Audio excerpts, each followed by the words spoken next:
Ils s'ennuyaient dans la petite ville de Downtown. C'était l'été, il ne restait plus que 3. Tous les autres étaient partis en vacances. Alors, ils allaient se baigner dans l'embouchure de la rivière Tucson, juste là où commençait la mer. Mais Dave, le plus vieux et le plus raisonnable des 3, prenait soin de rester près de la mer et se gardait bien de remonter le cours d'eau. Ceux qui l'ont remonté ont raconté des histoires terribles, pas tant sur la rivière elle-même, sinon sur la forêt qui s'étend de part et d'autre. Old House Woods qu'on l'appelait. Mais ce jour-là, Dave s'ennuyait autant que les 2 autres, un certain Matt et un certain Robert. On a tellement traîné dans la mer, dit Dave, que j'ai la peau des doigts qui se décolle. Ouais, dit Matt, on se fait chier. Et encore, dit Robert, on a la mer. La mer, dit Dave. À part se baigner et voir passer les bateaux, y a rien à faire. Tu oublies les navires fantômes, ajouta Robert. Les navires fantômes. Les navires fantômes sont rien qu'une légende, pauvre pomme, dit Matt. Allez, venez, on se casse. Les jeunes ados se séchèrent et s'en allèrent, leurs chaussures à la main. Hé les gars, dit soudain Dave, pourquoi on n'irait pas dans les bois? Dans les bois? S'étonna Robert. Pourquoi faire? Bah, je sais pas, on pourrait construire une cabane ou poser des pièges à ours. Dave chercha dans son sac le piège à ours qu'il avait volé le matin même dans le hangar du grand-père. Les 2 autres regardèrent Dave, l'air étonné. Faire quelque chose, quoi, dit Dave. Sinon, on va finir comme grand-père, le cul sur son rocking chair, à regarder le vide depuis la véranda. Les 2 autres haussèrent les épaules et le groupe se mit en marche. Mais au bout d'une centaine de mètres, Robert, qui était le plus vantard, dit soudain. Attends, on va pas trop loin, ok? Pourquoi? Demanda Matt. T'as peur des bois? Non, c'est pas ça, mais il y a la vieille maison, tu sais, au milieu de la forêt. C'est une légende, intervint Dave. Personne ne sait où elle se trouve exactement. Et puis on restera près du cours d'eau si ça te va. Comme ça tu te pisseras pas dessus. Matt se mit à rire et Dave observa l'air blasé de Robert, le sourire aux lèvres. Robert mit alors une tape sur la tête de Matt et dit « C'est bon, on y va. Blaireau que vous êtes. » Matt continuait à ricaner dans son dos. Ils empruntèrent un chemin balisé. Les balises les rassuraient, tout comme le bruit de l'eau qui s'écoulait. Parfois, un vent frais agitait les arbres, s'engouffrait sous leurs habits et les faisait tressaillir. « Comme on se les pèle à l'ombre, dit Matt. Moi, je reste bien au bord. » Robert, lui, jetait des regards furtifs vers la forêt. On n'y voyait qu'à une dizaine de mètres. Au-delà, les lianes, les arbustes et les grands arbres recouvraient tout. Dave marqua soudain une pause. Le sentier s'arrêtait là, et un panneau en bois indiquait « Old House Woods » en lettres capitales rouges. « Super sentier de rando », dit Robert sur un ton ironique. « Bon allez, on revient sur nos pas. » Un craquement de branches les fit sursauter soudain. « Ouais, dit Robert un ton en dessous. Allons à la maison, on jouera aux cartes, ok ?» Les 2 autres ne dirent d'abord rien, puis voyant que les oiseaux chantaient toujours, que le soleil brillait de plus belle, et qu'il n'y avait aucune raison de s'inquiéter, Dave dit « On continue encore un peu. » Ouais, ajouta Matt. Pour une fois qu'on fait un truc différent. Robert se résigna à les suivre et dit au bout de quelques mètres. Je suis d'accord, à la maison il n'y a que des cartes et des livres à lire, mais je la sens pas trop cette balade. Les 2 autres ne répondirent rien.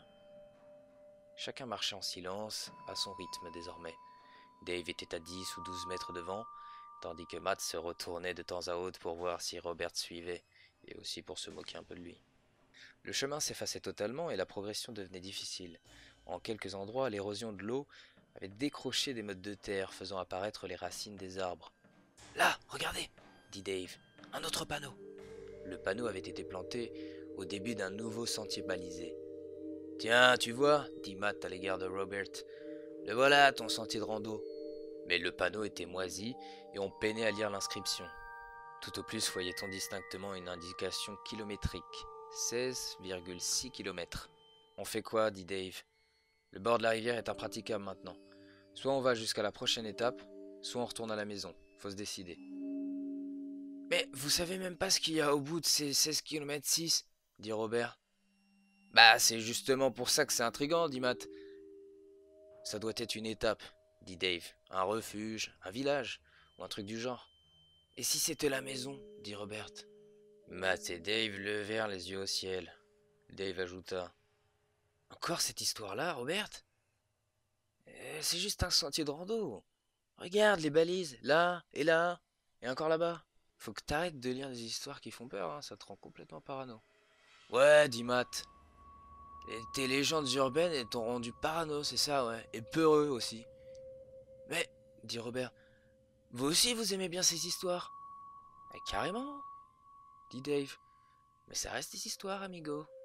Bon, dit Matt, tu viens ou tu retournes à la maison? Robert regarda autour de lui, puis plus en avant. La forêt était humide et dense. Elle faisait peur. Je crois que je vais rentrer, dit Robert. Allez-y sans moi. Je vous attends à la baraque. Fit Matt. Tout ça tout ça pour une histoire à la con. Non mais les gars. Robert baissa les yeux au sol. Laisse-le, dit Dave. S'il a pas envie, mieux vaut qu'il vienne pas. Nous, on va inspecter un peu le sentier et on te rejoindra à la maison. Ok, Robert? Robert acquiesça de la tête et les regarda s'éloigner. Il revint ensuite sur ses pas, puis s'adonna à une introspection tout en longeant le cours d'eau. Pourquoi je flippe comme ça, se dit-il. C'est vraiment con le cerveau parfois. Mais si ça se trouve, c'est vraiment la maison qu'il y a au bout. À cette pensée, il prit peur et s'arrêta. Il devrait pas y aller, pensa-t-il encore. Faut que je les dissuade. Il se retourna et courut pour les rejoindre. Il courut tant bien que mal, en sautant les houes et les fougères. Putain, j'ai tant marché, pensa-t-il. J'ai pas dû m'en rendre compte à force de réfléchir. Robert ne retrouva jamais le panneau qui indiquait 16 km 6. Il longea la rivière jusqu'à ce qu'il ne puisse plus avancer du tout. Un mur de végétation l'empêchait d'avancer davantage. « Et merde !» s'exclama-t-il. « Bon sang de merde !» Matt et Dave, eux, avaient rebroussé chemin au bout d'1 heure de marche. 16 km, c'était long. Il fallait revenir avant qu'il fasse nuit. Et ce qui devait arriver arriva. Ils n'atteignirent jamais le panneau avant la nuit. « Bon, » dit Dave d'un ton rassurant. « Heureusement, j'ai tout dans mon sac. » Matt avait le souffle lourd, son asthme le prenait au diaphragme. Il regarda Dave sortir une lampe torche et lui tendre sa ventoline. « Merci, » dit Matt avant de s'injecter une bonne dose de salbutamol dans les poumons. « Bon, » dit Dave en s'efforçant d'être rassurant. « En fait, on va continuer le chemin.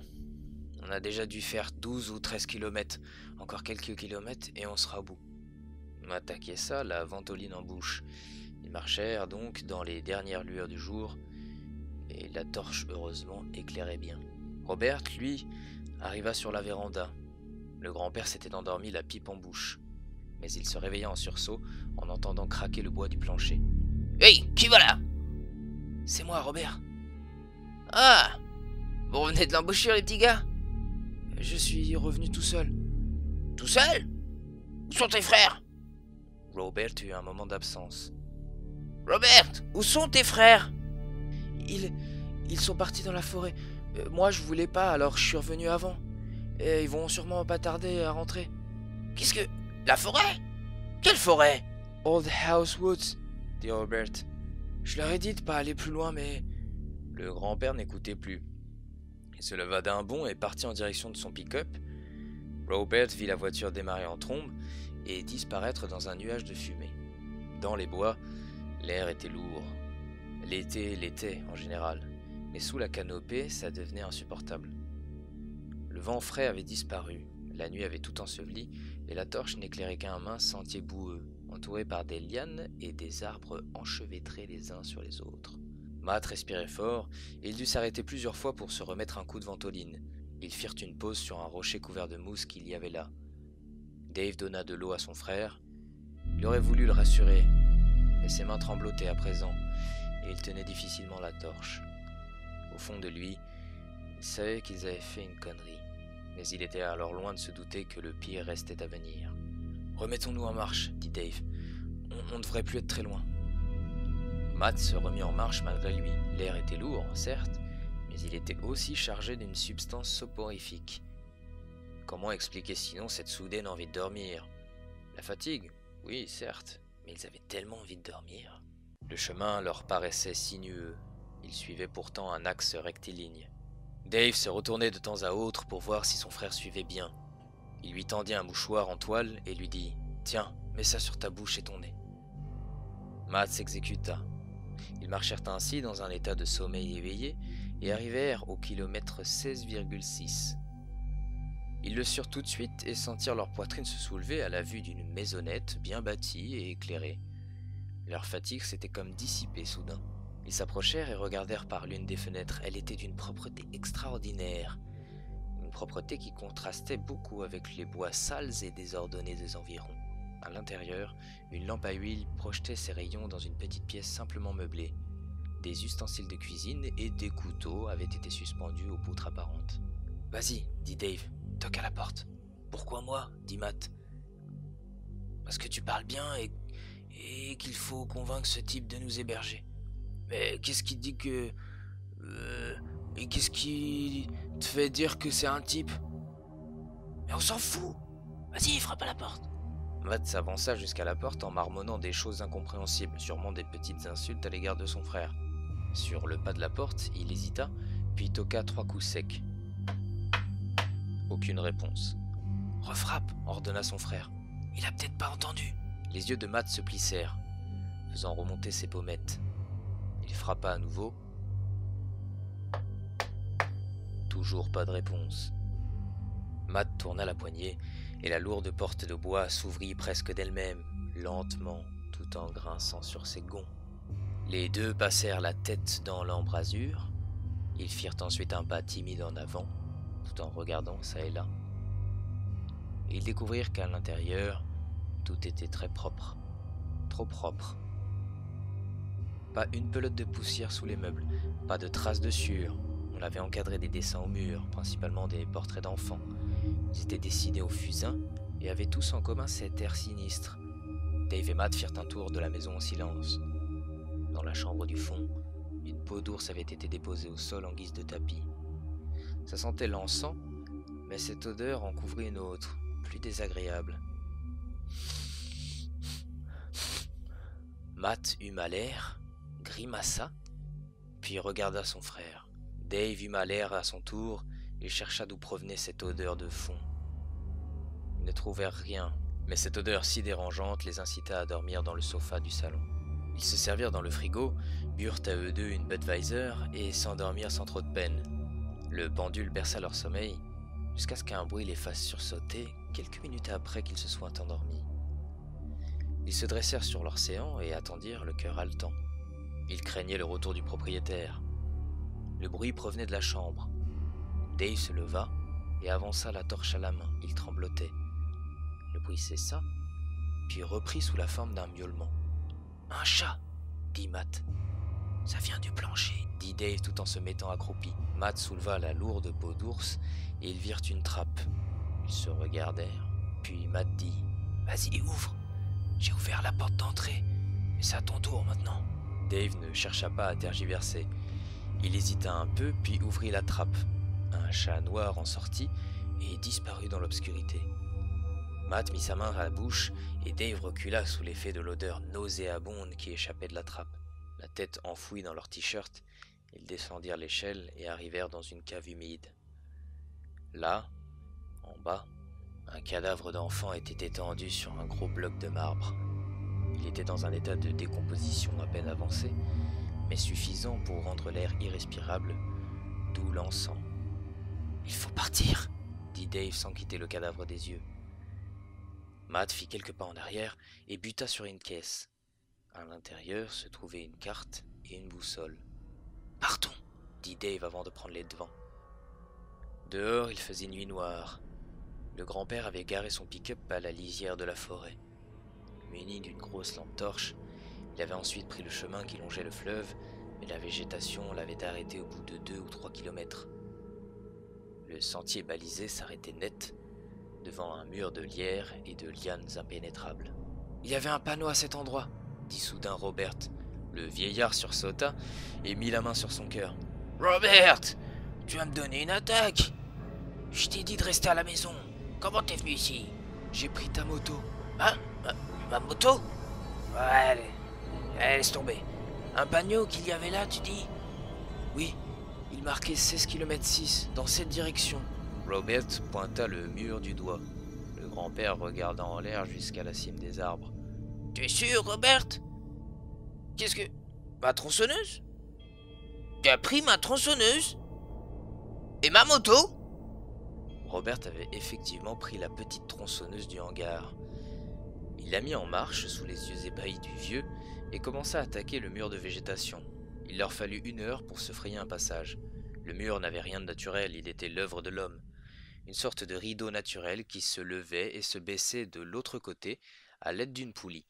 Une fois le mur franchi, ils partirent à la recherche de Matt et Dave. Les 2 frères s'étaient perdus, à nouveau. Ils avaient marché des heures, et l'aube se levait. Matt s'était arrêté au croisement d'un chemin. « Qu'est-ce que tu fous, Matt ?» dit Dave. « Grouille, faut qu'on sorte du bois, y en a marre. » Mais Matt avait une toute autre idée en tête. Et de toute manière, ils ne retrouvaient pas leur chemin. Alors Matt sortit de sa poche la carte et la boussole trouvée dans la cave. Et à contre-cœur, Dave renonça à sortir du bois et suivit Matt. Ils prirent un chemin qui devait les mener au point qui figurait sur la carte, et ils espéraient que ce point-là serait salvateur. Et après 1 heure de marche, 1 heure de plus, Matt stoppa son frère par le col. « Attention !» dit Matt. « La carte dit qu'il y a un danger par ici. » Et la carte figurait en effet une tête de mort. Les 2 frères scrutèrent alors la forêt à la recherche d'un piège ou d'une menace. Un fil à peine visible avait été tendu entre 2 troncs, en travers du chemin. Les 2 ados l'enjambèrent lentement et poursuivirent ainsi leur route. Des pièges de toutes sortes avaient été disposés sur le sentier. Sans la carte, il était impossible de survivre en ces lieux. Et il est assez étonnant de constater l'insouciance avec laquelle Matt et Dave s'aventurèrent dans ces lieux sinistres. Peut-être à cause de leur âge et de la carte qui permettait leur progression sans danger. Mais la suite, mes amis, relève du massacre. Robert et le grand-père moururent les premiers. Ils retrouvèrent bien les traces de Matt et Dave, mais ils touchèrent le fil invisible. Et ce fil invisible ouvrait le sol en 2. Ils tombèrent d'un coup et s'empalèrent sur des rondins disposés à la verticale. Robert exhala un dernier souffle, tandis qu'il observait impuissant son grand-père à ses côtés. Il aurait voulu s'excuser. Leurs morts furent relativement rapides. Puis ce fut au tour de Matt. Il était devant la fosse qui correspondait au point rouge sur la carte. « Regarde, Dave !» s'exclama-t-il. « C'est une... » Dave écarquilla les yeux en voyant une flèche surgir de derrière le crâne de son frère. Matt s'effondra dans la fosse devant lui. Dave manqua de tourner de l'œil, puis pris de panique, il partit en courant. Le jeune Dave slaloma à travers les grands arbres. Il courut sans se retourner, espérant trouver la rivière ou sortir de cet enfer. Il ne pensait pas à son frère assassiné. Toutes ses pensées étaient dirigées vers la sortie, vers la survie. Mais voyant qu'il tournait en rond et que ses forces l'abandonnaient, il se réfugia dans un conifère et attendit son heure. Son heure qui arriva 20 minutes plus tard. L'assassin, le chasseur d'hommes, portait un capuchon noir. Dave ferma les yeux. Il attendit stoïquement les flèches qui viendraient le déloger de son perchoir. La police ne retrouva jamais leur corps, jusqu'à l'été 1993, une année de grande sécheresse. La forêt fut ravagée par un incendie si fort que 70% des bois furent réduits en cendres. Les pompiers trouvèrent des pièges encore intacts, parfois à leurs dépens. L'un des pompiers faillit mourir d'ailleurs. Tout cela attira l'attention de la police, et de proche en proche, on découvrit tout un réseau de tombes, au total 59 fosses, certaines contenant des squelettes vieux de 2 décennies. Le serial killer ne fut jamais retrouvé. Certains disent qu'il sévit dans un bois du Dakota. Toujours est-il que 59 cas de disparition furent enfin résolus, dont celui de Dave McDowey, de ses 2 frères Matt et Robert, et du grand-père qui partit à leur recherche.